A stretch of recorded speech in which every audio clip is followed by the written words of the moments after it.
আমি ভাবিকে রান্নাঘরের পেছন থেকে জড়িয়ে ধরলাম। ভাবি বলল, ছাড়েন, কি করছেন, রান্না করতে দেন। আমি বললাম, জেরিন, তোমাকে ছাড়বো না। আমি এইভাবে জড়িয়ে ধরে রাখবো আজীবন, কখনো ছেড়ে যাব না। ভাবি ভয় পেয়ে আমাকে ধাক্কা দিয়ে সরিয়ে দিল। ভাবি বলল, আপনার বন্ধু কোথায়? আমি ভাবছি আপনার বন্ধু আমায় জড়িয়ে ধরেছে। আমি বললাম, ভাবি, জিসান একটু বাইরে গেছে, আমি এই ফাঁকে 3টা ইয়াবা খেয়েছি। এখন আপনার প্যান্ট খুলেন, 3 বছর হলো সেক্স করি না। ভাবি ভয় পেয়ে মরিচের ডিব্বা হাতে দিল। সেটা ঢাকনা খুলে বলল, আপনি আমার কাছে আসলে এই মরিচের গুঁড়ো আপনার চোখে মারবো। আমি ভয় না পেয়ে দুহাত দিয়ে ভাবিকে জড়িয়ে ধরলাম। ভাবির হাত থেকে মরিচের ডিব্বা পড়ে গেল। ভাবিকে কানে কানে বললাম, আমি জানি জিসানের নুনু ছোট, ও আপনাকে সুখ দিতে পারেনি, আমি আপনাকে সুখ দিব। ভাবি দেখলাম ভয় পেয়ে থরথর করে কাঁপছে। আমি নেশাগ্রস্ত অবস্থায় বললাম, আমি গুন্ডা, যে আপনি আমাকে ভয় পাচ্ছেন। তারপর ভাবির প্যান্ট খুলে ফেললাম। এরকম হট মুহূর্তে কয়েন বিল বেজে উঠল। একবার, দুবার, তিনবার, বন্ধু আসার সময় পেল না। ভাবিকে ছেড়ে দিলাম, উনি পাজামা পরে নিল। আমি ফ্রিজ থেকে গুঁড়ো বরফ বের করে প্যান্টের ভেতরে দিয়ে দিলাম। সোনামণিটা গরম হয়ে আছে, এটাকে ঠান্ডা করলাম। দরজা খুলে দিল ভাবি। জিসান প্রথমে ভাবির দিকে তাকালো। জিসান বলল, তুমি এত নার্ভাস কেন আর ঘামাচ্ছ কেন? ভাবি বলল, একটু গরম তো তাই, আর রান্না করছিলাম। আর জিসান এবার আমার দিকে তাকিয়ে বলল, তোমার প্যান্ট ভেজা কেন? আমি বললাম, গরম লাগছিল তাই প্যান্টে বরফ দিয়ে রাখছি। প্রিন্স নিজের জাহাজের ছাদে চেয়ারে বসেছিল। দুপুরে রোদ উনার ফর্সা শরীরকে ছুঁয়ে দিচ্ছে। উনার পরনে শুধু রংধনু আন্ডারওয়্যার। উনি চোখ বন্ধ করে আছে, চোখের উপর শসা দেওয়া। এরকম সময় প্রিন্সের অ্যাসিস্ট্যান্ট এসে বলল, স্যার, আপনার কল আসছে। প্রিন্স ফোনটা নিল। ওপাশ থেকে ইকবাল বলল, স্যার, অনেক কষ্টে আপনার নাম্বার জোগাড় করেছি। আপনার সাথে বিজনেস করতে চাই। আমরা পিস্তল বানাই দেশে। আপনার মাধ্যমে ইন্টারন্যাশনাল মার্কেটটা ধরতে চাই। প্রিন্স ভাবলো, যদি বাংলাদেশ থেকে পিস্তল আনা হয় তাহলে আরো কম দামে পিস্তল পাওয়া যাবে, সেগুলো পরে আমেরিকা বেশি দামে বিক্রি করা যাবে, মার্কেটিংটা ভালো। প্রিন্স বলল, আপনার কাছে কত পিস রয়েছে? ইকবাল বলল, 1 লাখ অস্ত্র রয়েছে। প্রিন্স বলল, আমি বাংলাদেশে আসছি, নিজের চোখে দেখে যাব। কল কেটে দিয়ে প্রিন্স তার অ্যাসিস্ট্যান্টকে বলে, এখনই দুবাই টু বাংলাদেশের একটা বিমান ভাড়া করো, আমরা রওনা দিচ্ছি। আর একটা রাশিয়ানকে রেখে বিমানে কয়েক ঘন্টা তার সাথে কাটাবো। আমার আবার একটা মালে হয় না, সবসময় নতুন মাল চাই। আর মেয়ে মানুষ হইলেও বেমান, এই কারণে কোনো মেয়েকে বিশ্বাস করি না। দুপুরবেলা জেরিন দেখলো 2টা লোক তাদের ঘরে এসি লাগাচ্ছে। জেরিন সৈকতকে বলল, ঘরে এসি লাগাচ্ছেন কেন? সৈকত বলল, আব্বু বলেছে প্রিন্স নামে একজন আসছে দুবাই থেকে, উনার আবার গরম সহ্য হয় না, তাই এই ব্যবস্থা। জেরিন বলল, প্রিন্স তো আমাদের আত্মীয় না। সৈকত বলল, হ্যাঁ, উনি একজন বিজনেসম্যান। বাদ দাও, তোমার এসব জেনে লাভ নাই। এই যে এসি লাগাচ্ছে ঘরে, উনাদের কোক আর বিস্কুট দাও। সৈকত এসব বলে খাটে বসে পড়েছে দাবা খেলতে। মোবাইলে দাবা খেলতে সৈকত পছন্দ করে। সৈকত ভাবলো, প্রিন্সের মতো এমন একজন মাফিয়া আসছে, উনার তো অনেক বুদ্ধি, উনার সাথে দাবা খেললে কেমন হবে? উনি কি রাজি হবেন?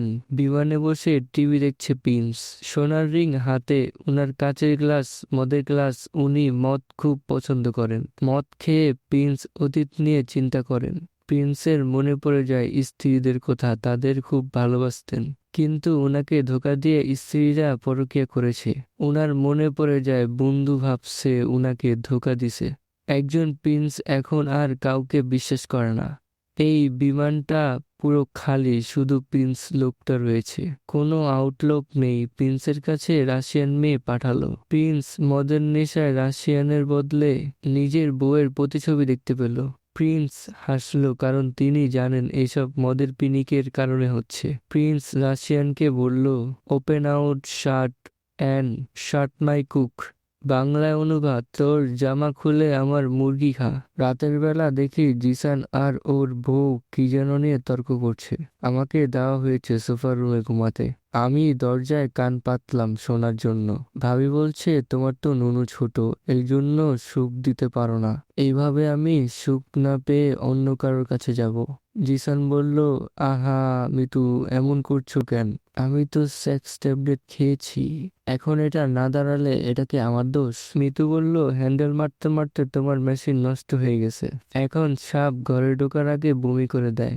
জিসান বলল, তোমার সাথে শেয়ার করা উচিত হয়নি, এখন ঘুমাও তো। মিতু বলল, আমি বাইরে ওয়াশরুম থেকে আসি। আমি দরজার কাছ থেকে সরে গেলাম, কারণ মিতু বের হবে। আমি সোফার রুমে শুয়ে থাকার ভান করলাম। মিতু দেখি দরজায় দাঁড়ানো। মিতু চুলগুলো বাঁধছে, তার হাতে রাবার ব্যান্ড। আমি মিতুকে দেখে শোয়ার থেকে বসলাম। মিতু আমার কাছে এসে বসলো, তারপর আমার বুকে হাত রাখলো। ভয়ে আমার গলা শুকিয়ে গেল। দরজা দেখি হালকা খোলা। যদি এখন জিসান দেখে ফেলে তাহলে কি হবে? দৃশ্য পরিবর্তন। প্রিন্স সৈকতের বাসায় এসেছে ইকবালের সাথে বন্দুকের ডিল করতে। এখানে সৈকত তাকে চ্যালেঞ্জ করেছে দাবার জন্য। সৈকত প্রিন্সকে বলল, আপনি আমার সাথে দাবা খেলবেন? আমি এই খেলার মাস্টার, আমাকে কেউ হারাতে পারেনি। প্রিন্স সৈকতের বাচ্চামি কথা শুনে মুচকি হাসলো। তাও একটা পিচ্চি ছেলে, বয়সটা প্রিন্সের ইগোতে লাগলো। প্রিন্স বলল, আমি জিতলে আমাকে কি দিবি? আমার তো টাকা পয়সার অভাব নাই। সৈকত বলল, আপনার কি চাই? প্রিন্স আশেপাশে তাকালো, জেরিনকে দেখতে পেল। জেরিন তখন সোফার রুমে ঝাড়ু দিচ্ছিল। জেরিনকে ইশারা করে বলল, এই সুন্দরী মেয়েটা কে? সৈকত বলল, ওর নাম জেরিন, আমার ওয়াইফ। প্রিন্সের ঠোঁটে হাসির রেখা। প্রিন্স বলল, আমার তোর বউ জেরিনকে চাই। সৈকতের জায়গায় জয় হলে প্রিন্সকে তখনই রিং দিয়ে মারামারি শুরু করত। তবে সৈকত তো জেরিনকে কখনো মন থেকে ভালোবাসে না, শুধু ভালোবাসার অভিনয় করে। আর আমি জিতলে কি পাবো? প্রিন্স বলল, আমার মাফিয়ার অর্ধেক সাম্রাজ্য তোকে দিয়ে দিব। সৈকত আর লোভ সামলাতে পারল না। এদিকে জেরিন জানেও না যে সৈকত তাকে নিয়ে দাবার জুয়া খেলছে। প্রথমে সৈকত ভালোই চাল দিল, তবে 2 মিনিটে প্রিন্স চটমট দিয়ে দিল। সৈকতের মন্ত্রী মেরে রাজাকে আটকে দিল, প্রিন্স জিতে গেল। প্রিন্স বলল, চেকমেট বাবুসোনা, তুমি হেরে গেছো। সৈকতের মনে হলো এসে কি করলো। তার বুকে শ্বাসকষ্ট শুরু হলো। এখন সৈকত ইকবাল মিয়াকে কি জবাব দিবে? আর সে যার সাথে টক্কর দিয়েছে সে কোনো সাধারণ মানুষ না, মাফিয়া। প্রিন্স বলল, সৈকত, আমার সময় শেষ।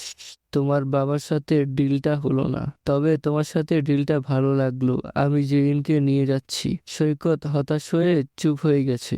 তার মাথা এলোমেলো, কোনো সিদ্ধান্ত নিতে পারছে না। সৈকতের সামনে দরজা খুলে বেরিয়ে গেল প্রিন্স। প্রিন্সের বডিগার্ডের কাঁধে জেরিন। জেরিনকে তুলে নেওয়া হয়েছে। সৈকত এসব দেখে কিছু করতে পারল না।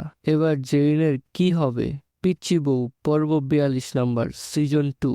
ভিডিওটা কেমন লেগেছে সবাই অবশ্যই কমেন্ট করে জানাবেন এবং শেয়ার করবেন। অবশ্যই লাইক দিয়ে যাবেন এবং নতুন হয়ে থাকলে সাবস্ক্রাইব করে দেবেন। সবাইকে ধন্যবাদ।